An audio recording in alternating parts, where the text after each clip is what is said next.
अस्सलाम वालेकुम नाज़रीन, मैं हूं वसीम अली। आप देख रहे हैं चैनल न्यूज़ पॉइंट। नाज़रीन, दो अहम डेवलपमेंट्स हैं जिनके ऊपर आज के इस व्लॉग के अंदर डिस्कस करनी है। एक तो ये है कि जनरल रिटायर्ड जो दिफाई तजिया निगार थे अमजद शुएब, उन्हें गिरफ़्तार किया गया है। क्या वजह बनी उनकी गिरफ्तारी की, इसके ऊपर बात करेंगे। और दूसरी न्यूज़ ये है कि सुप्रीम कोर्ट ने जो सो मोटो एक्शन लिया था, उसका जो एक लार्जर बेंच बनाया गया था 9 रुकनी, वो टूट चुका है। 4 जजेस ने अपने आप को अलग कर लिया है। अब ये जो है वो बेंच टूट चुका है, तो अब क्या होगा और इन जजेस ने क्यों अपने आप को इस बेंच से अलग कर लिया है, आज की इस व्लॉग के अंदर इन चीज़ों के ऊपर डिस्कस करेंगे। आपसे होगी गुजारिश, अगर आपने अभी तक हमारे चैनल को सब्सक्राइब नहीं किया तो काइंडली हमारे चैनल को सब्सक्राइब भी कर लीजिए और बेल आइकन को ज़रूर प्रेस कीजिएगा।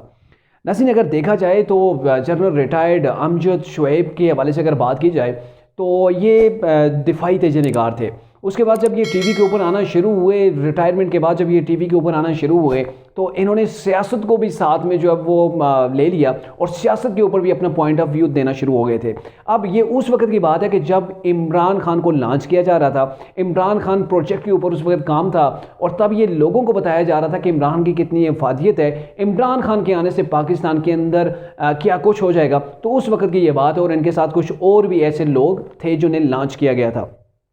अब ये तब की बात है, लेकिन बाद में जब ये देखा गया, जब इमरान की गवर्नमेंट का एंड था, तो उस वक्त इन्हें मुख्तलिफ चैनल्स को भी ये बता दिया गया था, आगाह कर दिया गया था कि ये जो अमजद शुएब हैं,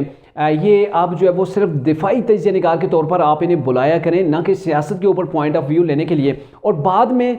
जो फिर चैनल्स को जो है वो आगाह किया गया था, उन्हें जो है वो बताया गया था कि आपने इनसे दिफाई तजिया भी आप नहीं लेना। आप अगर कोई इनमें से अगर कोई आ जाता है, वो पॉलिटिकल पार्टी को ज्वाइन कर लेता है एज ए स्पोक पर्सन, किसी पॉलिटिकल पार्टी का हिस्सा बनने के बाद वो मीडिया पे आते हैं, तो हमें कोई एतराज़ नहीं है। लेकिन ऐसे वो ना तो दिफाई तजिया निगार के तौर पर इन्हें लिया जाए और ना ही मीडिया के ऊपर, यानी कि टीवी चैनल्स के ऊपर जहाँ पे ये आके इंटरव्यूज़ देते थे, जहाँ पे ये टॉक शोज़ के अंदर जाते थे, तो इनको ना लिया जाए, ना तो दिफाई तजिया निगार के तौर पर और ना ही जो है वो सियासत के ऊपर इनसे पॉइंट ऑफ व्यू लेने के। क्योंकि ये वो लोग थे जिनको बिल्कुल ओपन छोड़ा गया था, जो अपने आप को आप मेरे ख्याल में आउट ऑफ कंट्रोल समझते। और अभी जो इन्होंने काम किया है वो इंतहाई खतरनाक है, जिसके ऊपर इनके ऊपर FIR दर्ज हुई है। और इनका काम ये था,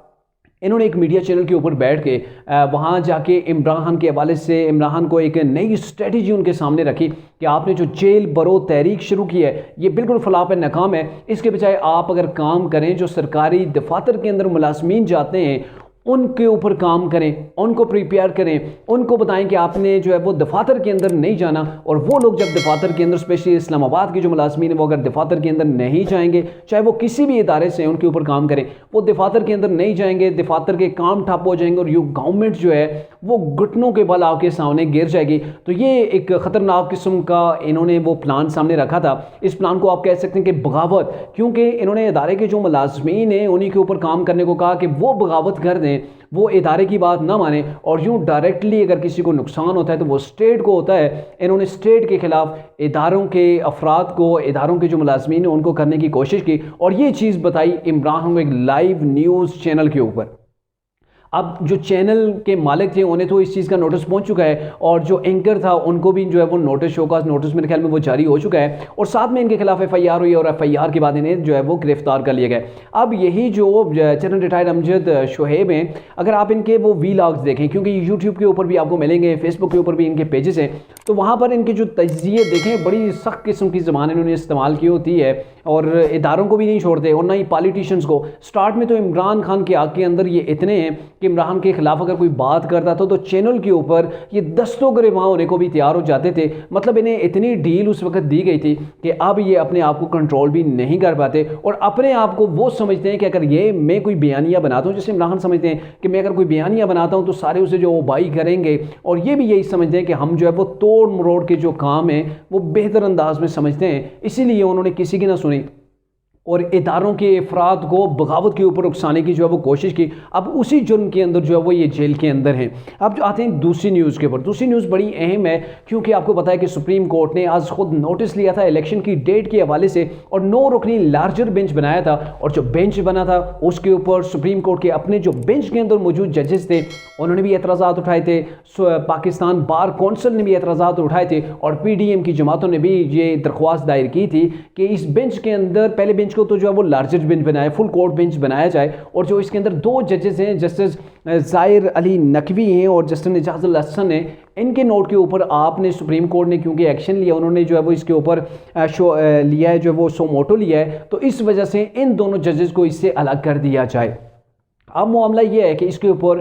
जस्टिस अतर मिनुल्लाह साहब, जस्टिस याह्या अफरीदी, जस्टिस एजाजुल हसन और जस्टिस मुज़ाहिर अली नकवी, ये 4 वो जज हैं 9 में से जिन्होंने अपने आप को इस केस से बिल्कुल अलग कर लिया है, इस बेंच का ये हिस्सा नहीं रहे हैं। अगर यूँ कहा जा सकता है कि ये बेंच जो है वो टूट गया है, और इसके अंदर बहुत से ऐसे रिमार्क सामने आए हैं। अगर देखा जाए तो मेजर 3 किस्म के रिमार्क्स हैं। एक तो ये है कि क्या सुप्रीम कोर्ट को आज खुद नोटिस लेना चाहिए था इस इलेक्शन की डेट के हवाले से, क्योंकि ऑलरेडी लाहौर हाई कोर्ट के अंदर इसके हवाले से जो वो केस जारी है, वहाँ पे इसकी जो है वो मामला चल रहे थे, अभी वहाँ पे फाइनली नहीं हुए थे, उसके पहले सुप्रीम कोर्ट ने ले ली, और सुप्रीम कोर्ट ने लिए भी 2 जजेस के नोटिस के ऊपर। उन 2 जजेस ने कहा तो उसके ऊपर सुप्रीम कोर्ट ने जाके सो मोटो लिया, और 2 जजेस भी इसी बेंच का हिस्सा थे, अब जिन्होंने अपने आप को जो है वो अलग कर लिया। अतर मिनुल्लाह के मुताबिक क्योंकि ये मामला है नई इलेक्शन का, और नई इलेक्शन से अगर पीछे चले जाएं, इसके कुछ टाइम पीरियड पीछे चले जाएं, तो इसकी ज़रूरत क्यों पड़ी, क्योंकि असम्बलियों को तहलील किया गया। तो उन्होंने सवाल वहाँ पे उठाया है, क्या असम्बलियों की तहलील ठीक तरीके से हुई है, और दूसरी बात, क्या कोई शख्स डिक्टेट कर सकता है कि आप जो है वो असम्बलियों को तोड़े नहीं तो ये हो जाएगा वो हो जाएगा। क्योंकि इन्होंने ये इसलिए कहा क्योंकि इमरान खान ने ये पहले कहा था कि असम्बलियाँ हमने तहलील करनी है, पंजाब असम्बली और KP असम्बली, और उसके हवाले से परवेज़ इलाही जो कि पंजाब असम्बली के जो पंजाब के जो है वो CM थे, वो कई बार कह चुके थे कि वो असम्बली को तोड़ना नहीं चाहते। अब यानी कि इमरान खान के ज़रिए से उनसे जो है वो असम्बली तोड़वाई गई, तो ये चीज़ें सामने आती हैं। और मेरे ख्याल में वो एक ऑडियो भी आपने सुनी होगी जिसके अंदर परवेज़ इलाही ने कहा था कि जब फवाद चौधरी को गिरफ्तार किया गया था, तो इन्होंने गालियाँ दी थी कि ये अगर पहले गिरफ्तार हो जाता तो पंजाब असम्बली ने बच जाना था, ये अब जाके जो वो गिरफ्तार हुआ, उसके हवाले से कुछ उन्होंने गलत बातें भी की थी। तो मामला ये है कि कोर्ट को भी पता है कि पंजाब असम्बली तहलील की नहीं गई बल्कि करवाई गई है, और इसके ऊपर भी जो है वो सवालात उठे हैं, और साथ में 2 जजेस के ऊपर भी कि 2 जजेस जिनके नोटिस के ऊपर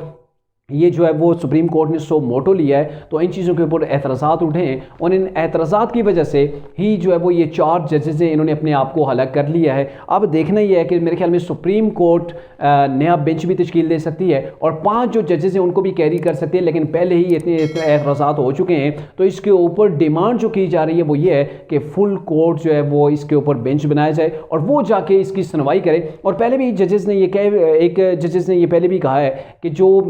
सीनियर तरीन जज हैं सुप्रीम कोर्ट के, जस्टिस फाइज ईसा को इस चीज़ के अंदर शामिल नहीं किया गया, उन्हें भी इस जो बेंच है इसके अंदर शामिल किया जाना था। अब देखना यह है कि आने वाले दिनों के अंदर सुप्रीम कोर्ट इस हवाले से जो वो चीफ जस्टिस हैं वो क्या एक्शन लेते हैं, क्या वो फुल कोर्ट बेंच बनाते हैं, या फिर इन्हीं 5 जजेस के ज़रिए से अब इस केस को जो है वो आगे बढ़ाया जाएगा।